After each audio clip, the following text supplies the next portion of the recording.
ശബരിമല സ്വർണ്ണ കവർച്ച കേസിൽ എൻ വാസുവിന് പിന്നാലെ തിരുവിതാംകൂർ ദേവസ്വം ബോർഡിലെ മറ്റൊരു പ്രസിഡന്റ് കൂടി ഇപ്പോൾ അറസ്റ്റിലായിരിക്കുകയാണ്. 2019 ദേവസ്വം ബോർഡ് പ്രസിഡന്റ് ആയിരുന്ന എ പത്മകുമാറിനെതിരെയാണ് പ്രത്യേക അന്വേഷണ സംഘം ഇപ്പോൾ കേസ് ഫയൽ ചെയ്ത അറസ്റ്റ് രേഖപ്പെടുത്തിയിരിക്കുന്നത്. CPM പത്തനംതിട്ട ജില്ലാ കമ്മിറ്റി അംഗമാണ് പത്മകുമാർ. പ്രത്യേക കേന്ദ്രത്തിൽ മണിക്കൂറുകൾ ചോദ്യം ചെയ്തതിനു ശേഷമാണ് പത്മകുമാറിന്റെ അറസ്റ്റ് രേഖപ്പെടുത്തിയത്.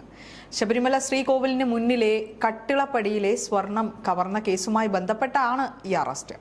ഉണ്ണികൃഷ്ണൻ പോറ്റിക്ക് എല്ലാ ഒത്താശയും ചെയ്തു കൊടുത്തത് പത്മകുമാർ ആണെന്ന നിഗമനത്തിലാണ് SIT.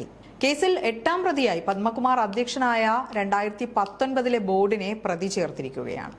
KT Sankardas, Palavila N Vijayakumar എന്നിവരായിരുന്നു അന്നത്തെയും ദേവസ്വം ബോർഡ് അംഗങ്ങൾ. കട്ടിളപ്പാളെ ഉണ്ണികൃഷ്ണൻ പോറ്റിക്ക് കൈമാറാൻ എക്സിക്യൂട്ടീവ് ഓഫീസർ നൽകിയ കത്തിലുണ്ടായിരുന്ന സ്വർണം പൂശിയ എന്ന പരാമർശം ഒഴിവാക്കിക്കൊണ്ടാണ് ദേവസ്വം കമ്മീഷണർ N വാസു നൽകിയ ശുപാർശ ദേവസ്വം ബോർഡ് അതേപടി അംഗീകരിച്ചത്. ദേവസ്വം ബോർഡിന്റെ അറിവോടെ ആയിരുന്നു തട്ടിപ്പ് നടന്നത് എന്നാണ് N വാസുവിന്റെ റിമാൻഡ് റിപ്പോർട്ടിൽ SIT വ്യക്തമാക്കിയിരിക്കുന്നത്.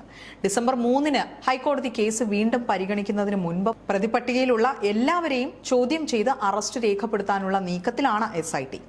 ഉണ്ണികൃഷ്ണൻ പോറ്റി, ദേവസ്വം ബോർഡ് മുൻ അഡ്മിനിസ്ട്രേറ്റീവ് ഓഫീസർ മുരാരി ബാബു, മുൻ executive officer D Sudheesh Kumar, മുൻ തിരുവാഭരണം കമ്മീഷണർ KS ബൈജു, മുൻ ദേവസ്വം കമ്മീഷണറും പ്രസിഡന്റുമായിരുന്ന N വാസു തുടങ്ങിയവരാണ് ശബരിമല സ്വർണ്ണ കൊള്ള കേസിൽ ഇതുവരെ അറസ്റ്റിലായിരിക്കുന്നത്.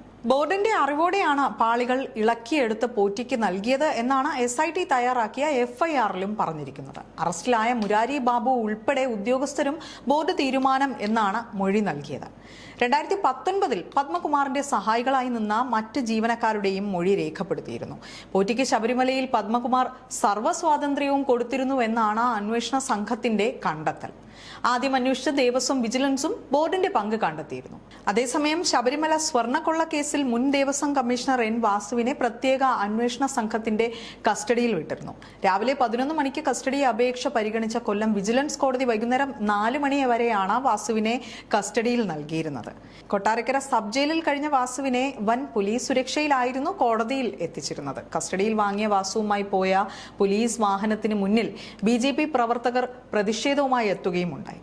പ്രതിഷേധക്കാരെ പോലീസ് ബലം പ്രയോഗിച്ച് നീക്കിയ ശേഷമാണ് വാഹനം കടത്തിവിട്ടത്. മുൻ കമ്മീഷണറും പ്രസിഡന്റുമായ N വാസു സ്വർണ്ണപ്പാളി കേസിൽ 3ാമത്തെ പ്രതിയാണ്.